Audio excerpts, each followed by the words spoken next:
1 பேதுரு 5:7 அவர் உங்களை விசாரிக்கிறவர் ஆனபடியால் உங்கள் கவலைகளை எல்லாம் அவர் மேல் வைத்து விடுங்கள். கிறிஸ்து இயேசுவில் இருந்த சிந்தை நம்மிலும் இருக்கட்டும் என்கிற தலைப்பின் கீழாய் 40 நாள் தியானம் பண்ணி ஜெபித்து வருகிறோம். இன்றைக்கு 23வது நாள். இயேசு கிறிஸ்து விசாரிக்கிறவராக இருக்கிறார். அல்லேலூயா.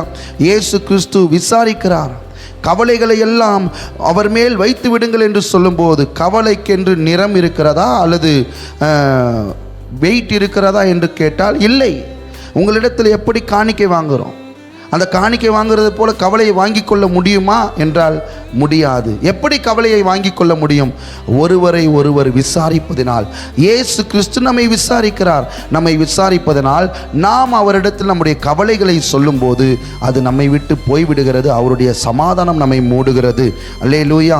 மத்தேயு சுவிசேஷம் 11:28 சொல்லுகிறது, வருத்தப்பட்டு பாரம் சுமக்கிறவரை நீங்கள் எல்லோரும் என்னிடத்தில் வாருங்கள், நான் உங்களுக்கு இளைப்பாறுதல் தருவேன். இயேசு கிறிஸ்து ஒரு சிறு கூட்டத்திற்கு மாத்திரம் அவர் பாரம் சுமக்கிறவரோ அல்லது விசாரிக்கிறவரோ இல்லை.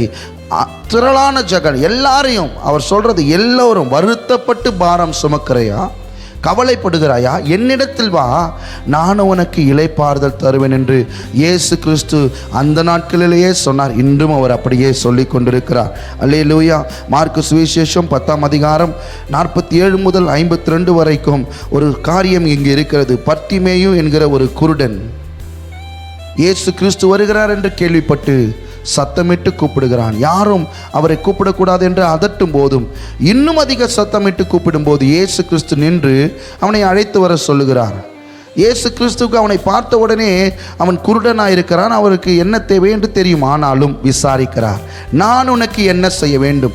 அநேகர் வியாதிக்காரர்கள் இயேசு கிறிஸ்துவனிடம் வரும்போது அங்கே அவர்களை விசாரித்தார். என்ன செய்ய வேண்டும், என்ன நடக்கிறது என்று சொல்லி விசாரித்து அவர்களை சுகமாக்கினார் என்று நாம் பார்க்கிறோம். இந்த நாளிலே நம்முடைய இயேசு கிறிஸ்து நம்மை எல்லாரையும் விசாரிக்கிறது போல நாமும் எல்லாரையும் விசாரிக்க வேண்டும். இன்றைக்கு தாய்மார்கள் தகப்பன்மார்கள் பிள்ளைகளை விசாரிக்கிறோமா? கணவன் மனைவியை விசாரிக்கிறோமா? மனைவி கணவனை விசாரிக்கிறோமா? போதகர் விசுவாசிகளை விசாரிக்கிறார்களா அல்லது விசுவாசிகள் சக விசுவாசிகளை விசாரிக்கிறீர்களா? நலம் அறிய விசாரிக்கிறீர்களா? என்ன ஆனது, என்ன நடக்கிறது என்று கேட்கும்போது அவர்களுடைய பாரத்தை நம் மீது வைக்கும்போது அவர்களுக்கு தேவ சமாதானம் அவர்களை மூடும் அல்லவா? இன்றைக்கு நாம் இயேசு கிறிஸ்துவை போல ஒருவரை ஒருவர் விசாரித்து ஒருவரின் கவலையை ஒருவர் சுமப்போம். கர்த்தர் ஆசீர்வதிப்பார். God bless you.